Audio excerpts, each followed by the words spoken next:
سلام عزیزای دلم.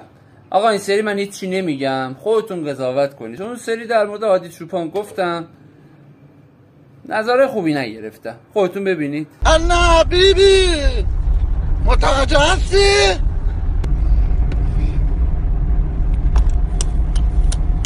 داداشم میدای اگه خوشتون اومده ساب کنید کانال منو. سلام. سلام، حال که ایرانی چطوری؟ بنده محمد رضا فردی هستم. این سجاد هیتر هستم، از آشنایت خوشبختم. بچه هم دور برا. دقیقا کدوم دوره برا؟ هیچکی واسه بچه های محل ما نتونه دعا کنه، هر کی خونه ایشونه دعا کنه با ما طرفه. هیچکی. پلنگ بی پلنگ.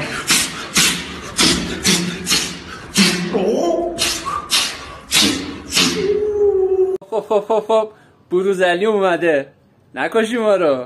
زنگ بزنم داداش، میخوام این قرارداد ببندم. آره الو.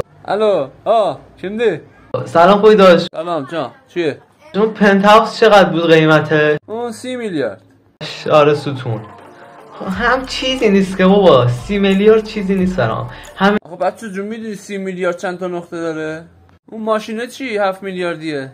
7 میلیارد؟ آره آجی اون 7 میلیارد ماشینه هم بگید اصلا زیر 30 میلیارد من زنگ نزن، معامله کن خود. باشه حتما بچه جون، باشه. قربونت برم، خدا خدای چی دید خودت اینجوری داره گندگوزی میکنی کوچولو؟ کردنه که هر پسری میتونه بکنه. مردونیه که بده. پس داداشم زحمت بکش خودت مرد بمون، ما از این مردا دوست نداریم، ما نمیخوایم مرد بشیم. مرد دیدی بکش رو خودت. آره تو فقط مرد بمون.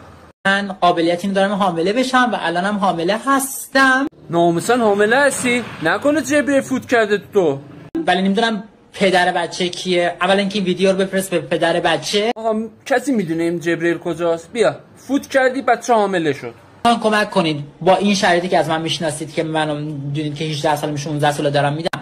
ناموسن مگه تو چند سالته؟ نکنه تا به دنیا اومدی شروع کردی به دادن؟ بچه پسر برای من خوبه یا دختر؟ اولا که شدنی نیست، دوما اگه شدنی هم شده برو سختش کن، جبریل گردن نمیگیره والا.